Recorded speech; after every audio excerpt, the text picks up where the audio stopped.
Pengangkatan CPNS ditunda. Wah, untung aja gue kagak jadi daftar ya tahun kemarin. Sebenarnya berita ini udah cukup lama sih, 1 atau 2 minggu yang lalu kalau nggak salah. Tapi pertanyaannya, kenapa sampai sekarang nggak ada update terbaru atau update terkini tentang penundaan ini? Dan apa sih yang melatar belakangi penundaan pengangkatan CPNS ini? Ini jadi salah satu pertanyaan besar buat banyak orang, terutama mereka yang udah terlanjur berharap banyak pada pemerintah. Karena yang lebih memilukan lagi, gue tahu sih CPNS yang harusnya dari jadwal yang gue tahu gitu ya, diangkat pada bulan Maret, tapi harus mundur. Dan ternyata banyak juga orang-orang yang udah terlanjur resign dari pekerjaan lama mereka. Dalam arti ya karena pengangkatannya ditunda atau diundur sampai Oktober, berarti mereka harus nganggur sampai Oktober juga dong. Ini jelas banget bukan situasi yang ideal. Banyak dari mereka yang mungkin udah punya tanggungan atau mungkin udah punya rencana-rencana besar setelah mereka keterima, eh, maksudnya ngegedein SK, pasti jadi pusing ya kan?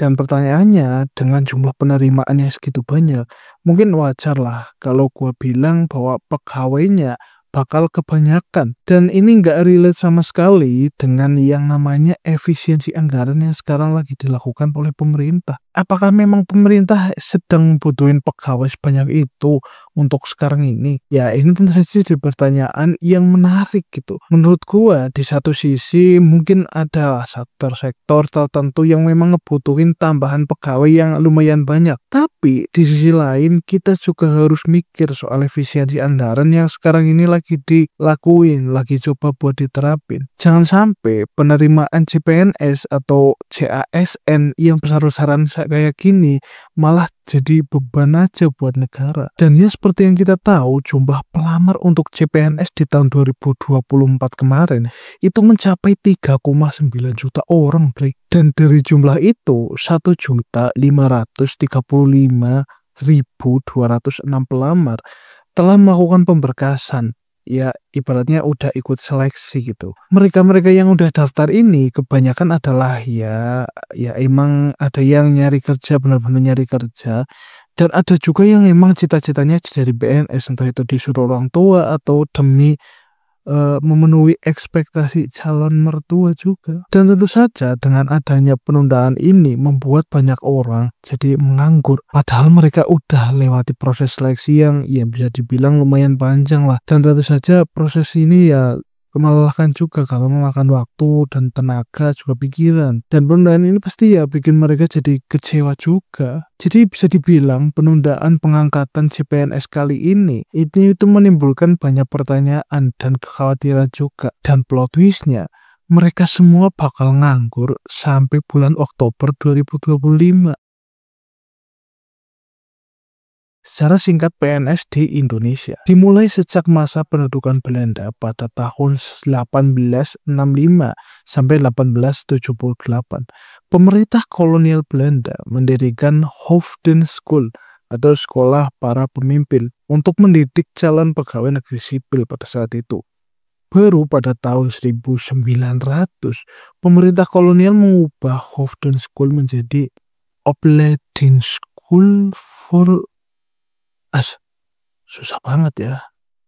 Mungkin ini ceritanya terlalu kejauhan kali ya. Jadi kita mulai lagi aja dari Indonesia Merdeka. Sejak awal kemerdekaan, di mana pegawai pemerintah kolonial diambil alih oleh pemerintah, fokus utamanya adalah membentuk birokrasi negara. Pada masa Orde Lama, PNS sangat dipengaruhi oleh politik dan terkotak-kotak oleh partai politik yang berkuasa pada saat itu. Baru pada masa Orde Baru, dibentuklah yang namanya Korpri sebagai wadah tunggal buat PNS dan menjadikan PNS sebagai alat politik pemerintah. Sistem sentralisasi yang kuat membuat peran PNS sangat dominan dalam menjalankan pemerintahan. Namun hal ini juga menimbulkan masalah seperti korupsi dan inefisiensi. Jadi bisa dibilang masa Orde Baru adalah masa keemasan sekaligus masa kekelaman atau masa kegelamannya PNS di Indonesia. Setelah reformasi, desentralisasi memberikan kewenangan lebih besar kepada pemerintah daerah dalam mengelola kepegawaian. Undang-Undang ASN tahun 2014 mengubah paradigma pengelolaan pegawai negara dengan menciptakan ASN yang lebih profesional, kompeten, dan berintegritas. Pemerintah terus berupaya buat meningkatkan kualitas ASN melalui pelatihan dan pemanfaatan teknologi informasi dalam pelayanan publik. Jadi pelatihan terus emang yang dari dulu ya. Nah, seperti yang kita tahu, jadi PNS atau ASN itu adalah sebuah privilege yang pada zaman dulu itu banyak orang ada ingin jadi PNS gitu. Profesi ini juga nggak luput dari budaya suap menyuap, sokok menyokok. Sampai pada akhirnya di masa sekarang ini pemerintah itu berhasil membuat citra atau pandangan bahwa menjadi PNS itu nggak bayar alias gratis. Dan satu lagi, baru kali ini menjadi PNS itu bukan sesuatu yang menjanjikan. Kenapa? Karena nggak bisa buat seminar lagi. Kenapa pemerintah harus menunda pengangkatan CPNS sampai Oktober? Nah, ini gua mengutip dari Google ya, Bre ya. Kalau salah ya mohon dikoreksi gitu. Kalau benar ya nggak apa-apa, benar. Jadi alasan pemerintah untuk menunda pengangkatan ASN adalah yang pertama penataan ASN. Ini jelas banget nunjukin kalau memang pegawai ASN yang kita punya itu udah lebih cukup daripada kebutuhan gitu. Bahkan bisa dibilang overload kali ya. Tapi pertanyaan gua, kenapa kadang kerjanya itu nggak ke-handle gitu? Padahal kalau kita lihat itu dari jumlah pegawainya, seharusnya semua pekerjaan ya bisa diselesaikan dengan mudah. Yang kedua, tantangan dalam proses pengadaan CASN. Yang ketiga, penyelarasan dengan anggaran. Keempat, penyesuaian dengan pemerintahan yang baru. Jelas, kalau dipikir-pikir ini masuk akal banget. Kalau kita harus kait-kaitkan sama yang namanya efisiensi anggaran yang sekarang ini lagi dicoba buat diterapin oleh pemerintah. Dan lagian kenapa sih kalau emang kebutuhannya nggak sebanyak itu, tapi malah penerimaannya dibanyak-banyakin? Memang di sisi lain hal tersebut membuka atau membuat lapangan pekerjaan baru. Tapi kan ya bisa di hal yang lain kan ya, di pekerjaan yang lain juga, nggak harus di CPNS ini yang dibesar-besarin. Belum lagi kalau kita melihat stigma masyarakat terkait pendaftaran ASN atau PNS, ini harus punya uang gitu kan. Ini jadi mencurigakan bagi masyarakat awam kayak gua. Apakah jangan-jangan kuota diperbanyak itu agar supaya perputaran uang atau praktek sokok menyokok dalam pengadaan CPNS atau ASN ini lebih besar gitu atau lebih banyak? Ya sekarang kita jadi tahu kan kenapa ada pegawai-pegawai pemerintah atau ya sebut saja PNS gitulah yang seringkali berlaku arogan. Ya mungkin mereka merasa udah membeli posisi tersebut sehingga mereka punya kekuasaan gitu.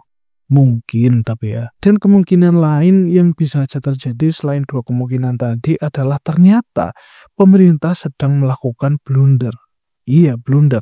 Seperti yang kita tahu beberapa waktu yang lalu atau beberapa waktu belakangan ini, apalagi di pemerintahan yang baru ini, banyak sekali pejabat-pejabat entah itu menteri atau pegawai yang melakukan blunder di kehidupan nyata. Salah satu contohnya adalah Pak Menteri Pendidikan Tinggi, Sains dan Teknologi atau Mendikti Saintek yang baru-baru ini di-reshuffle dan digantikan oleh Pak Brian Yuliarto. Alasannya ya gak perlu dijelasin sama pemerintah kali ya.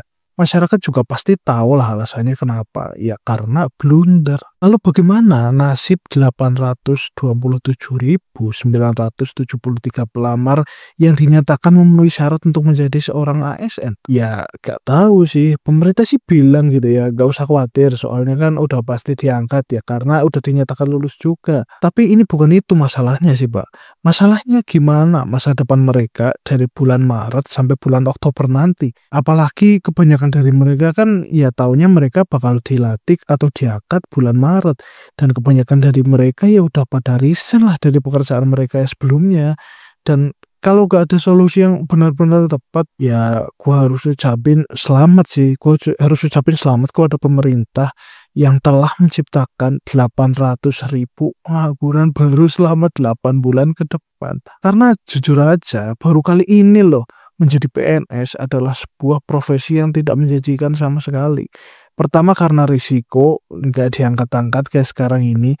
Dan yang kedua adalah nggak bisa bikin seminar dan pelatihan. Buat yang mulia pemerintah, ini sih saran gua aja ya. Lebih baik apa yang udah ada dan udah siap, ya mending diangkat dulu aja gitu. Masalah-masalah lain seperti penempatan atau bingung mau ditempati di mana, ya mending disesuaikan aja sama formasi yang mereka udah ambil sebelumnya pas pendaftaran. Dan ngapain bingung sih mau ditempati di mana kalau bisa ngadain kuota sebanyak itu? Kan aneh ya. Memang gua paham sih setiap tahun hampir ada yang namanya penundaan atau pengunduran gitu yang namanya pengangkatan ASN ini. Tapi nggak sampai Oktober juga kali ekspektasi gua. Kecuali Anda emang benar-benar menghindari yang namanya pembayaran THR dan pembayaran gaji mereka selama Maret sampai Oktober. Selain itu, penundaan ini juga menimbulkan ketidakpastian bagi para pelamar. Banyak dari mereka yang sudah mengundurkan diri dari pekerjaan mereka sebelumnya dan sekarang harus menunggu berbulan-bulan tanpa kejelasan. Ini kan kasihan gitu. Mereka udah berharap untuk bisa segera bekerja gitu di pemerintahan tapi malah nggak diangkat-angkat. Ya, jadi saran gua sih buat pemerintah sebaiknya ya segerakan saja memperjelas alasan penundaan ini dan memberikan solusi yang konkret bagi para pelamar. Jangan sampai penundaan ini malah menimbulkan hal-hal yang nggak seharusnya terjadi atau masalah-masalah baru yang lebih besar seperti demo-demo arogan. Oke, mungkin itu aja yang pengen gua sampaikan di video kali ini. Jangan lupa like, komen, dan subscribe. Dan tentu saja seperti biasa gua masih menunggu head-head komen kalian di kolom komentar di bawah ini. Gua Vinardianto. Sampai jumpa di video berikutnya.